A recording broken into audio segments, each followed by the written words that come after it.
Recently, one of our writers was sharing a personal experience they'd had right after college. The writer spent the summer in a third-world country teaching reading, and upon returning to the United States, had a severely overwhelming few weeks getting used to being back. For example, grocery shopping was necessary since they'd been gone so long, but walking into one of the bigger chain stores to get things like cereal, bread, and milk was nearly panic-inducing. There were so many choices.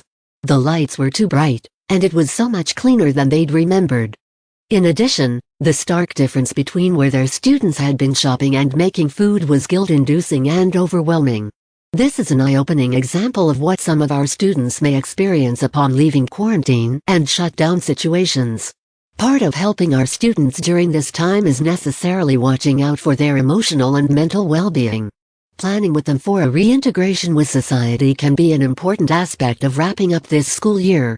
Fear of other people leaving home. Having adjusted to living in a house with only their immediate family members, students, especially young ones, may have gotten unused to being in other environments or with other people. Some children will need time to adjust slowly so they can begin to acclimate to seeing other people and being in other environments. Even those children who are excited and happy to be out and about and seeing others might get easily overwhelmed. This is especially possible for students who experience sensory issues. Begin to prepare students now by talking about how different it might be to be away from their home and/or family. While they may be feeling cramped, isolated, and tired of only seeing family members now, it is entirely possible that everyone may have a hard time adjusting to not being together with their loved ones. Encourage them to imagine themselves in those situations, and talk about ways they can cope if they start to feel overwhelmed.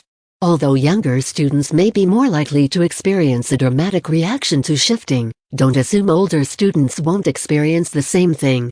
High schoolers and adults may even have difficulty making the adjustment, and be much further from times when they've experienced such fears and anxiety. Everyone may need a little time to adjust and create some new coping strategies.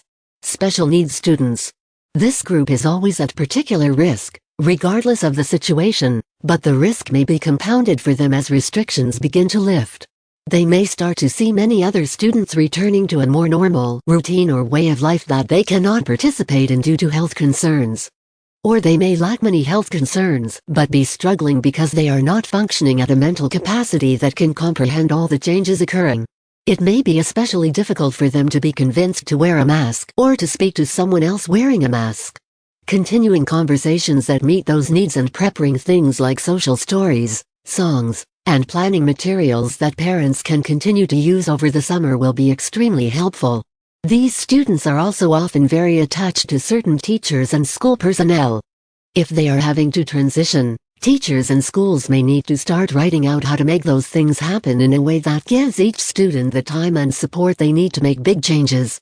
We recognize that of all the teachers and staff members who will be expecting changes and planning for them, you may be among those who need our advice the least, though, as many of our SPED friends stay ahead of the game in every way at all times. Introducing personal protection equipment. If students haven't been getting out much or at all, now may be a good time to encourage parents to start looking for kid-sized cloth masks locally made. It would be good for children to have at least 3 to 5 masks so they can wear a fresh one each day, have one in the wash, and keep one in a plastic bag in their backpack, purse, or locker in case the one they are wearing gets dirty or wet. Try practicing talking to your students on camera with masks on so they can get used to wearing them and leaving them on. Play silly games that make staying 6 feet from everything and everyone in their home fun to practice what that much space feels like. Be vigilant about reminding them, as we always do, to cover coughs and sneezes with their inner elbows, not touching their faces, and washing their hands. All of these things will be a big adjustment for kids as they re-enter the world, and hopefully, the schools again someday soon. Make it light, make it fun, and use the practice for yourself as well. We're all learning something new every day of this new normal of ours. We may as well do it together, and enjoy it.